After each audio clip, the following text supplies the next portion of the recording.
This video was sponsored by PowerCircle Clothing and Headbusters Food Company in association with Cookup Unlimited. Cookup!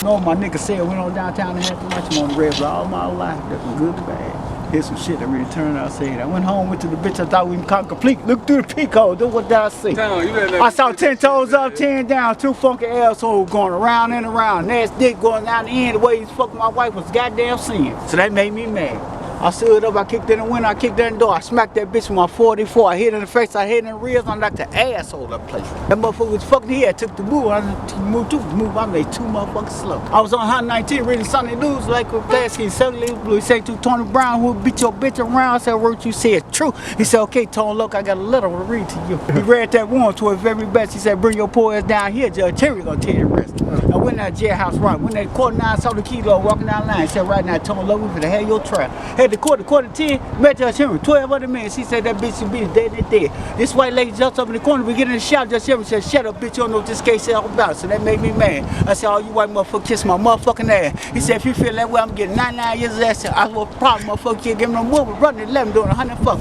I done 3 months or more. Finally got a letter from that no good hoe. 10 pages long, hit me to the shit that was still going on. He said, all right now, Tony, you got me uptight. You got your family out here fucking me 4 times tonight. I got out that motherfucker, I'm with West. The doctor told me I need a rest. I went on bed on my street, the bitch better have shoes on the feet. I told that bitch I like cheese, but I ain't no rat. And I like pussy, but not quite like that. Nigga! That's how we do this here. Nigga. Coming straight from the land. 11-9 to the Robbins. You hear me? From the best. OGs in this bitch. Nigga. Voila, magic. Looking ass nigga. No, they call me the Loaster from the 11-9. I'm from the House of David. You hear me? There it is. You done heard it all, motherfucker. This is a story about a place you never read about in the papers, and never read about in your history books, and never see it broadcast across your TV screen. Until now. I spent the great part of my life in this little village that stretches over 1.5 miles. A place where my roots are deep. A place where my family namesake has a place in both tradition and history. A place where everybody knows your name, background, and origin. It's the home of the pathways, mud, and no lights. A village full of pride. When it's time to come together, you see a village united strong as an army of one. This is a place we call the MUDD.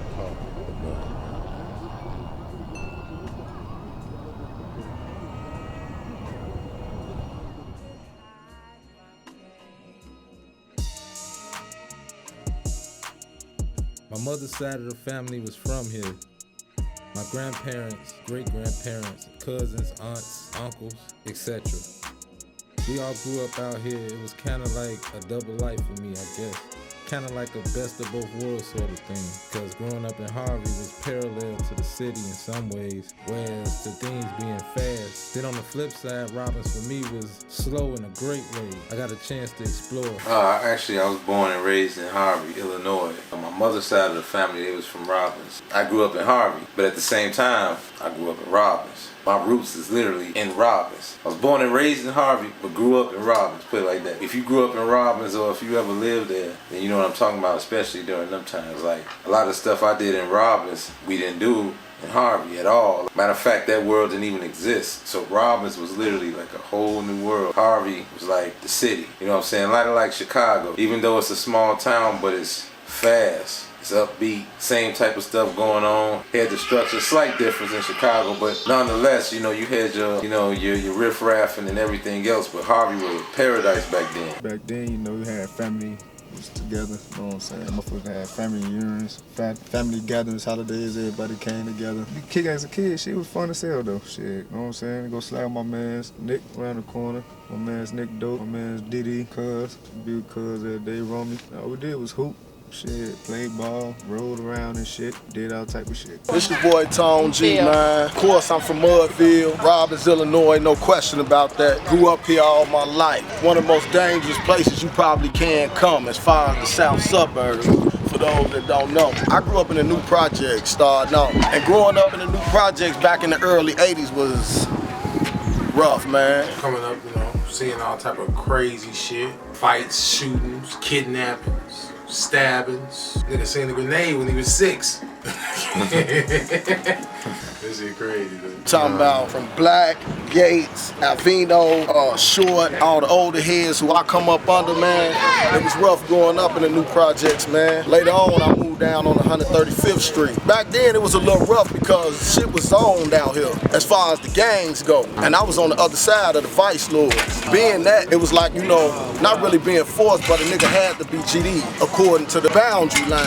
And back then, you know, it was a lot of killing going on, man. I'm from South Park, Black Trump Lane. And we used to get into it with the vice lords. They down on 135th and Central Park. They used to call that the Fifth Ward before they moved to the UG. The old projects always stayed into it with the new projects. It was a beef going on with them all the way through. Then you had the moles down there past the Fight Out, which was East Bay. They did their thing for a while. They had they run, you know what I mean, wilding or whatever. But for the most part on this end, South Park we ran the streets down here. It wasn't nothing that came through here that South Park didn't touch. A rough area, man. You know what I'm saying? Coming up with the shorty, seeing all the, you know what I'm saying, older guys out there, shit. Seen a lot, being right there by the project, so seen a lot of some everything, hustlers, cluckers, real niggas, fuck niggas. Shootouts, everything, shit. But it was all fun though, you know, coming up, shit, we stayed in our place. At what point you decided to, as we like to say, jump off the porch?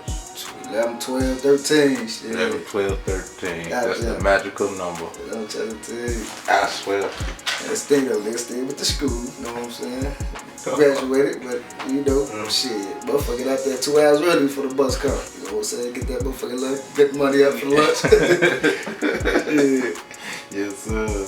Couldn't wait to get out of school, shit, and get back to it. We got smack, wiki juice, weed, cocaine, niggas getting robbed and Trump, all that shit. This shit ain't no different than anywhere else. It was all type of shit going on, you know what I'm saying?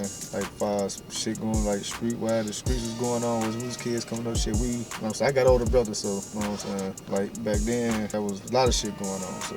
Motherfucker already knew to beat your ass in the house certain times, motherfucker, you know what I'm saying? But we, I mean, shit. I could. It was just kids being kids. That's it, man. Shit, I was smoking weed as a kid. I was doing it all. Damn that shit. All the relatives you don't normally see most of the time. But back then, we seen a lot of our family back then. But like, we would all come together and everybody would bring potluck and everybody would bring dishes of all types of food, every type of food you can eat. Everything was bomb. After that, they would come to my grandmother's house and they would have these kickbacks and, you know, play all this different music. And, you know, that's what back then, like, you know, you get all the grandkids and line them up in the living room and have them dancing in the living room, acting a damn fool, you know what I'm saying? This wasn't like, you know, we wasn't no visitors then. Now we moved into the village. But in Robbins, it was like the great outdoors. Well, you said like the clubhouses and everything, right? Yeah, that was old 3rd grade type shit, 4th grade. I was shorty standing down there on Monticello and shit. We used to be in the clubhouse and shit. Hey, yeah. so everybody that tells me stories about, like, you know, the people that they grew up with in the community and all that, everybody, like, for you, did you grow up with half your friends that you met in 3rd grade, 2nd grade? Yeah. I still fuck all my niggas. Hey, G, I'm the only first nigga ever set your motherfucking lip on fire. I ain't drunk yet. I grew up with since a kid. Yeah. How was that atmosphere, like, I mean, shit. going to each other's cribs and everything? Yeah, I mean, it was all love, shit. You know what I'm saying? It's coming up. I mean, it was, like now, shit, everybody older got kids, got family, so motherfuckers don't see each other on a regular, like, you know what I'm saying? We was kids, but shit, back then, we niggas already know where to link up at down there, you know what I'm saying? When motherfuckers come outside, so, you know. It was like a family atmosphere, too. Everybody's parents brought everybody in go and hoop, stuff. shit, go play football, whatever, shit. Niggas always played organized sports and shit, so, you know what I'm saying? So we always... You know what I'm saying? I had something to do. The last all-black city, still black-owned. We though got Arabs and a few Europeans around here owning businesses and cribs. Still a city full of blacks, though. Knuckleheads. Knucklehead, thieves, dope heads. Came up around this motherfucker all my life. I've been on Ridge Way all my life, you know what I'm saying? My people grew up in this house, I didn't, you know? People grew up in the house across the street, that band door across the street. The one that's burnt down. Y'all don't know my name, I'm Big Dave, aka Big Mo, aka 9 Loose Diamonds. Mr. Nasty Face, y'all already know. Chill, it been going down around this motherfucker over the years. Shit done changed up now though. It look funny, but it's still about the same. Still got the bushes and shit. A lot of motherfuckers gone, dead, locked up, moved away. RP to those who gone, you know. Free those who need to be out. Keep those who should be in there.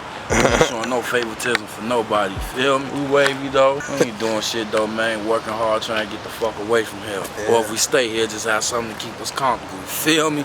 That's where a lot of them fuck up at. We ain't keeping up with the Joneses or the Williams. They getting fronted in their way. We chillin' though, out here in the hood, Robbins, Mudville, for y'all that know about it. Live on 139th Ridgeway. It's a wavy city though for the most. Yes, sir. Y'all gotta fuck with us. We got cute faces, tight waists. We got goons, we got businessmen, businesswomen. This the last all-black city doing some real shit. How Robbins is then versus now? What's the big difference? Shit, back then, you know, with the gangs, all that shit, a lot of them say organized with a lot of that bullshit going on. So, but now it's like free world, free enterprise. They motherfucker, they man for themselves. Shit, as far as that shit go, but shit, shit changed. Ain't like really back in the days. It was all love. You know what I'm saying? Still it's still decent, but it's fucked up. Shit. A big major change in them generations. A place where you got thinkers. You know what I'm saying? You got intelligent people, you got geniuses, you got all kind of people here. Not just that type of mentality, but that's what they glorify. They glorifying that Al Capone type mentality, you know what I'm saying? Since it's been known as a gangster city, they want to keep it going to the new age. Right, but the thing about it, ain't none of them got no ties to that. But when it's all said and done, guess who do? Mudville. Al Capone was right Al Capone was in Mudville with his winery, bootleg that licking robbers, and went under them tunnels. In the tunnels. They drove that shit to Chicago. And then the tunnels even go all the way to Joliet. Now imagine that. Being able to travel underground from the city, Robbins, to Joliet. Wow, that's deep. It's even to this day, you know how powerful that is? That's very, because if anything happens or goes down, catastrophic event or something. It's tunnels underground where they try to get that martial law crap going on or any of that stuff. That's why they want this land. That's why they want to dig that quarry up. They want to get rid of them tunnels because people got escape routes. You can get away. That's some deep stuff. And a lot of people sleep though. I call them the Walking Dead, literally. Not the TV show, because they Walking Dead for real. Spiritually, they're dead. They don't know. They don't know. They believe this story that was put in front of them and just still believe and fall for it. I'm spiritual, but I don't just fall for anything. You know what I'm saying? And one thing I noticed, when I went to the county before, they don't give you no towel. You know what I'm saying? You ain't gonna get no towel. You get a little toothbrush. You know what I'm saying? And soap, you get soap, but you know what I'm saying? But on want some 100 shit uncut, niggas have to take off their socks, wash your ass with your sock, nigga. That's some real shit. But at the same time, they quick to give you the Bible. I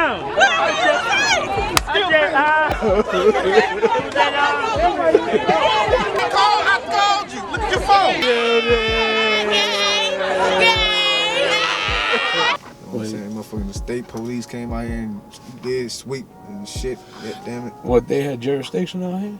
Nah, I'm pretty sure. I guess they was giving them jurisdiction shit. Cause the sheriff, they was just coming down this motherfucker, man. And harass the shit out of people, shit. Give motherfuckers bogus cases, all type of shit. Another police officer that was on their force, everybody know who that is. 10 years of oppression. Bro, gave me a dope case. Around what time was that? Yeah, shit about 09. Probably say like 2015, 16. Damn. Yeah, they was there for a minute, pinning the squeeze on motherfuckers. Boy, so bad shit, you know, niggas try to better situations, man, you know. Motherfuckers been out here a long time, man, you know, put shit into this music, man, it's a way out. It's kinda like going to the motherfucking league, this our league, you feel me? We put our life into this shit, this music, this shit ain't doors fake. for people. Yeah, just an opportunity to open doors why I built this lab, you know, I wanna, if it ain't even me, as long as it's a nigga from my hood that can get on, man, I'm proud of that, you know what I'm saying? Because it's an untold story here, you feel me? Yes, sir. A lot of shit, man. Niggas done been through hell and back out here, man. Niggas that went and came home out here, man. All that shit, man. Another successful video. Shout out to Dub. Shout out to me. Shout out to Mr. Dub. Whoever that guy is. Whoever that guy is. And whoever that guy dancing in the back, shout out to him.